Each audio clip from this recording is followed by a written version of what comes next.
মেয়েটাকে দেখে মনে হয় ওকে ধাক্কা মেরে বের করে দেই। মেয়েটা আসার পর থেকে তো প্রণব আমাদের দিকে ঘুরেও তাকায় না।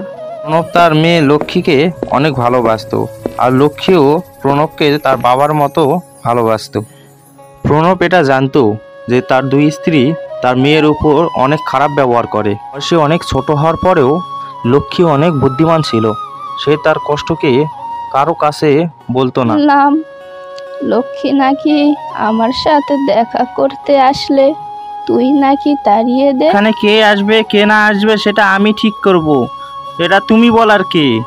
এটা আজকেই প্রথম নয়, এর আগেও অনেকবার বুড়িমা বেনু এবং তার ছেলের সাথে লক্ষ্মীর জন্য ঝগড়া করে।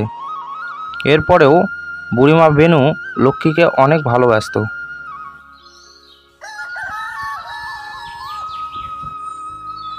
গ্রামের সবথেকে চালাক এবং লোভী দুজন লোক ছিল। একজনের নাম প্রীতম এবং আরেকজনের নাম মুরলী। মুরলী ছিলেন সেই গ্রামের জমিদার, আর প্রীতম ছিল মুরলীর ছোট ভাইয়ের ছেলে। তাদের আসল কাজই হচ্ছে সরল সোজা মানুষদেরকে তাদের জমি দখল করা।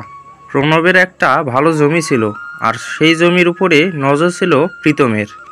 আর প্রীতমের একমাত্র উদ্দেশ্য হলো যেভাবেই হোক প্রণবের সেই ভালো জমিটাকে দখল করা। অনেক দিন থেকে প্রণবের সাথে দেখা করার চেষ্টা করছি, কিন্তু সে নজরেই পড়ছে না।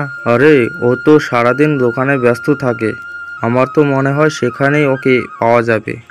আমি গেছিলাম ওর দোকানে কালকে, কিন্তু সেখানেও তো দেখতে পেলাম না। মনে হয় আমাকে দেখে লুকিয়ে পড়েছিল। ওহো, এই ব্যাপার। তাহলে মনে হয় প্রণব তোমার সাথে কথা বলতে যাচ্ছে না। 1 বছর থেকে ওর পিছনে পড়ে আসি ওই জমিটা নেওয়ার জন্য। ঠিকঠাক জমির মূল্যটাও দিতে চাচ্ছি, তারপরেও রাজি হয় না।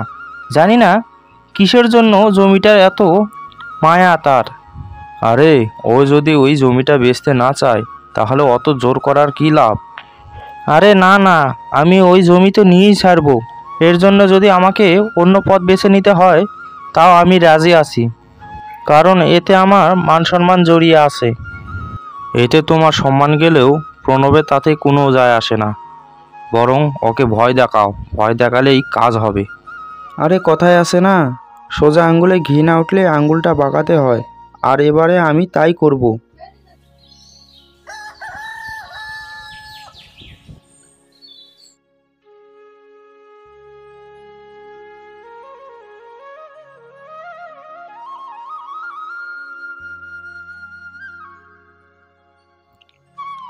আরে ভাই, আমি জমি বেচবো না, তারপরেও আপনি বারবার কেন আমার পিছনে পড়ে থাকেন? আরে আমি তো আপনাকে টাকা দিয়েই আপনার জমিটা নিতে চাচ্ছি। আরে অনেক টাকা দেব, তারপরেও আপনি এমনটা কেন করছেন আমার সাথে প্রণব ভাই? আচ্ছা ভাই, আপনার কি মাথা খারাপ, নাকি আপনার মাথার কোনো সমস্যা আছে? আপনি কথা বোঝেন না? না মানে না। আর দয়া করে আপনি আমাকে বিরক্ত করবেন না। দেখুন প্রণব ভাই, আমি আপনাকে ভালোভাবে বোঝানোর পরেও আপনি বুঝতেছেন না। যেহেতু জমি দিচ্ছে না, তাই খারাপ পথটাকে আমাকে বেছে নিতে হবে। তো এখন কি আপনি আমাকে হুমকি দিচ্ছেন? আমি আপনার এসব হুমকিতে ভয় পাই না।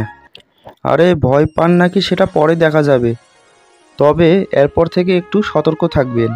এরপর কিছুদিন কেটে যায়। প্রণব কাজের জন্য শহরে যায়। বাড়ি ফিরতে একদিন সময় লাগবে। আর এদিকে মুরল ও প্রীতম এই সুযোগকে কাজে লাগায়। তারা আরও দুজনকে সাথে নিয়ে প্রণবের বাড়িতে হামলা করে। ওই সময় ঘরে ছিল তার দুই স্ত্রী।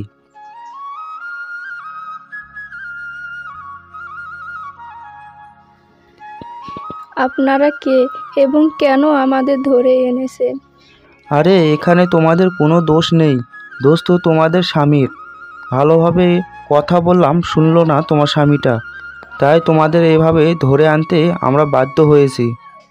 একদিন পর প্রণব বাসায় ফিরে আসে। এসে দেখে বাসায় কেউ নেই। এটা দেখে সে কিছুটা চিন্তিত হয়। চারিদিকে খুঁজতে থাকে তার দুই স্ত্রী এবং মেয়েকে। আর এদিকে তার মেয়ে লক্ষ্মী জঙ্গলের সেই জায়গাটি চিনে সাহায্যের জন্য থানায় চলে আসে। আরে আরে মা, কে তুমি? আর কান্না করছো কেন? কি হয়েছে তোমার? ওরা আমার মাদের ধরে জঙ্গলে বন্দি করে রেখেছে। কে তোমার মাদের বন্দি করেছে? তুমি কি তাদের চেনো? তোমার কি পরিচিত কেউ? না, আমি তাদের চিনি না। আচ্ছা, তুমি কি আমাকে সেই জায়গাটা চিনে দিতে পারবে যেখানে তোমার মাদের বন্দি করা আছে? হ্যাঁ, আমি পারবো। এমনই সময় প্রণব এবং বিশু আসে থানায় মিসিং রিপোর্ট করার জন্য। এখানে তার মেয়েকে দেখে প্রণবের কিছুটা স্বস্তি ফিরে আসে। মুরলী, প্রীতম, তোমরা কেউ পালানোর চেষ্টা করবে না। তোমাদেরকে আমরা চারিদিক থেকে ঘিরে ফেলেছি। এরপর পুলিশ তাদের হেফাজতে নেয়। এরপর বৃন্দা ও সুধা তাদের ভুল বুঝতে পারে